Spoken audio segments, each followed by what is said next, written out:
Spring kicks off on Saturday, and with it, seasonal allergies. Coughing, sneezing, and trouble breathing. But as coronavirus continues to spread, how can you tell whether you really just have allergies or you have the virus? Happy St. Patrick's Day to you. Thank you for joining us tonight at 7:30. I'm Meghan Schiller. We're going to be talking all about the symptoms and how to spot the differences tonight. Joining me now live over Zoom is pediatric allergist at UPMC Children's Hospital, Dr. Allie Larkin.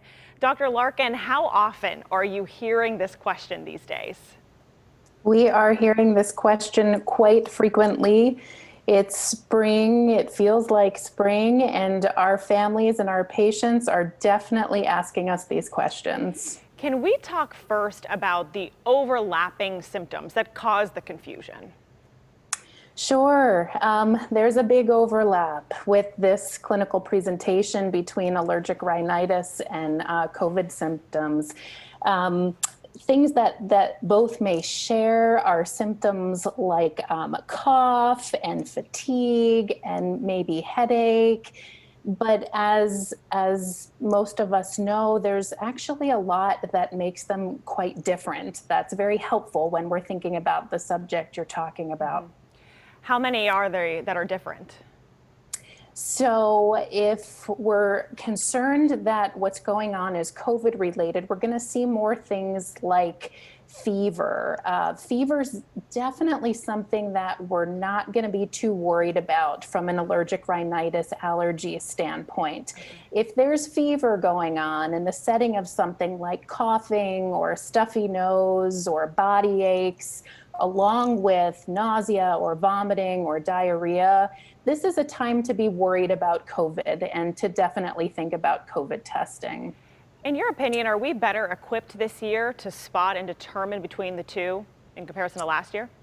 I think we've all learned a lot over the past year, and I think our testing has been more available. And so if those symptoms are going on, it makes a lot of sense to talk to your provider about getting a COVID test and not thinking that it's just allergies. Mm-hmm. How many people do you have now that are just requesting virtual appointments? Like, is this something that you'd be able to talk to just over the computer or talk about over the computer? Absolutely. It's a great consult for us to do either in the office or on virtual appointments. And we can definitely help sort out those differences with patients and their families.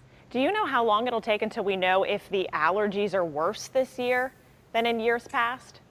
I know. I was looking to see if we've started pollen counting, and we've got tree pollen out, and I think soon we'll know how everybody's feeling. But the tree pollen counts are starting, and folks are getting sneezy and itchy. These are more allergy-related symptoms, as distinguished from the fever or the malaise from COVID symptoms. Yeah, it's always the most exciting part of the year, but also the part of the year that requires the most tissues. Very much so. Dr. Larkin, thank you for your time tonight. Absolutely, thank you.